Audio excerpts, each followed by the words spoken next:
गिराम वक़ार नौजवान को ये चाहिए कि हुजूर सल्लल्लाहु ताला अलैहि वसल्लम के अखलाक पर अगर वो चलना चाहे तो मेरे नबी से पूछे, आका सबसे ज्यादा बरकत कौन से निकाह में है? हुजूर ने फरमाया इन्न अअज़मन निकाहि बरकतन ऐसरुहु मऊनतन औ कमा क़ाल रसूलुल्लाह सल्लल्लाहु अलैहि वसल्लम। मेरे आका सल्लल्लाहु ताला अलैहि वसल्लम की हदीस है, फरमाते हैं सबसे ज्यादा उस निकाह में बरकत होगी जिस निकाह में खर्चा कम किया गया हो। हुजूर पाक सल्लल्लाहु अलैहि वसल्लम ने फरमाया।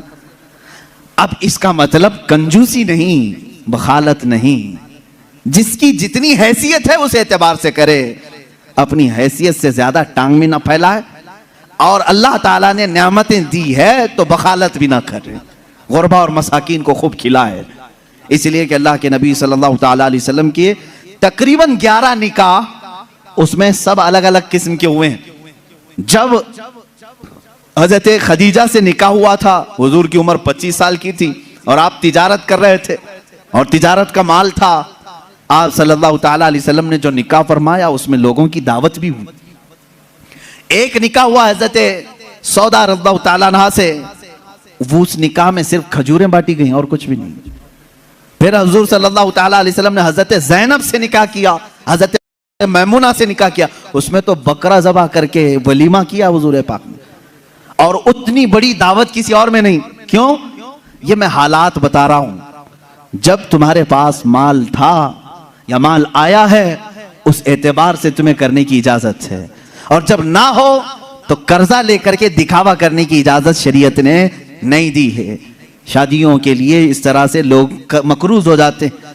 कई लोग ऐसे हैं जो अपनी पता नहीं अजीज अजीज चीजें उठाकर बेचते हैं, नहीं सिर्फ 4 लोगों में मुझे मुंह दिखाना रहता है, मुंह दिखाना रहता है, निकाह करना है बेटी का, निकाह करना है फलां का। और आज के मुआशरे से मैं नौजवानों से कहूंगा, मेरे सुनने वाले जितने नौजवान हैं, अगर नबी से मोहब्बत करते हो इस मिलाद में एक अज़म कर लो, एक अहद कर लो, हम में से जिसका निकाह होगा, हम जिससे निकाह कर रहे हैं, हम ससुर के लिए बला बन के नहीं उतरेंगे।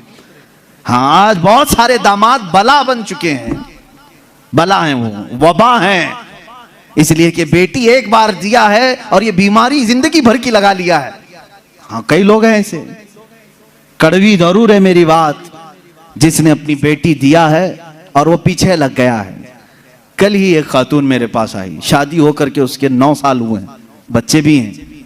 वो रोती हुई आई, कह रही है कि मेरी माँ, उसकी माँ बेवा है, उसके बाप का इंतकाल हो चुका था बरसों पहले, और बरसों पहले मेरे बाप की जो प्रॉपर्टी थी खानदानी, वो मेरी बेवा माँ को मिली है, वो कुछ लाख रुपए आ गए हैं। और जैसे ही मेरे घर में मालूम हुआ है, शौहर ने मुझे बाहर निकाल के घर भेजा है, जा तेरी अम्मा को जो प्रॉपर्टी में मिला है उसमें से 2 लाख मांग के लेके आ। मुआज़ल्लाह, भिखारियों से क्यों शादी करते हो? इस तरह के लोग जो अपनी औरत पर अपना महल सजाना चाहते हैं, उनकी हैसियत बहुत जलील है, बहुत जलील। मैं आपको बताऊं, तुम बर्बाद होना चाहते हो, जिसकी ख्वाहिश है वो मुझसे पूछ ले, मैं बता दूंगा। तौबा अस्तगफिरुल्लाह, कोई नहीं चाहेगा, हर कोई बरकत का रास्ता हमसे पूछता है, लेकिन ये रास्ता भी मैं बता देता हूं, जो अपना बिजनेस और अपनी बरकत सब बर्बाद करना चाहता है, उसके लिए बाज़ बुजुर्गों ने फरमाया, वह अपनी बीवी से जबरदस्ती उसका माल लेकर के बिजनेस में लगाया हो, वहीं से शुरुआत हो जाएगी नहुसत की। उसके दिल को तोड़कर जो माल ले जाकर के लगाओगे तो फिर वहां से, हाँ, बखुशी देना और बात है, पसंदीदगी के साथ देना और बात है। बहुत सारे लोग शादियों के बाद अपनी बीवियों पर दबाव डाल करके उनका सारा जेवर उठाकर ले जाकर रख देते हैं और उस पर तिजारत करने की कोशिश करते हैं। कहां की बरकत? किसी का दिल रो रहा है और तुम अपनी दुकान सजाने जा रहे हो। तुम्हें तो शादी इसलिए करने का हुक्म हुआ था, एक कमजोर मखलूक तेरे निकाह में आ रही है, तू कमा और उसे खिला। यहां उल्टा हो गया, उसी से तू कमाना चाह रहा है, ये उल्टा नहीं हो गया? बहुत सारे लोग ये इंतजार में रहते हैं, शादी होगी तो अभी मांगना क्या क्या है, कार मांगे कि बाइक मांगे और क्या क्या चीजें मांगे। उन भिखारियों से मैं कहता हूं, खटोरा लो और गली गली घूमो, हर जगह जाओ, 1 साल में बहुत कुछ मिल जाएगा। और अगर तुम्हें शर्म आती है तो मेरे अजीजों, एक खातून से और उसके बाप से इस तरह के मुतालबे हरगिज ना करो। हाँ, मांगने के तरीके भी अलग अलग हैं। पहले खुलकर मांगते थे, बोलते थे ये चाहिए, लिस्ट आती थी, सारी लिस्ट आती है खातून के घर में, ससुराल। लेकिन अभी कुछ नहीं, हमारी कुछ भी ख्वाहिश नहीं है, एक अच्छी शादी करके भेजो, अच्छी शादी करो। अच्छी शादी का मतलब डेनिसन में होना चाहिए। मैं तो यहां नाम ले रहा हूं, तुम दबा करके अपनी ख्वाहिशों का जिक्र करो और उसी में दबे लफ्जों में सारी चीजें। हमको कुछ मत देना, अपनी बेटी को ही जो कुछ भी देना है दे दो, हम उस पर नहीं कहेंगे। और बाप बेटी को जो जो दे बाद में ताना मारेंगे, क्या तेरा बाप इतना नाअहल है, तुझे एक वॉशिंग मशीन नहीं दिया, तुझे एक पलंग नहीं दिया, तुझे एक तिजोरी नहीं दिया, तुम तो कह रहे थे कुछ नहीं चाहिए। अजीजा ने गिरामी, ये भी तरीका भीख मांगने का ही है। भीख मांगने, ये जहेज की लानतों को खत्म करो। जो वो अपनी खुशी से ले आए वो उसका माल है, तुम्हारा नहीं। औरत जो अपने घर से लाती है वो उसका खुद का माल है, शोहर का नहीं, ना ससुराल का है।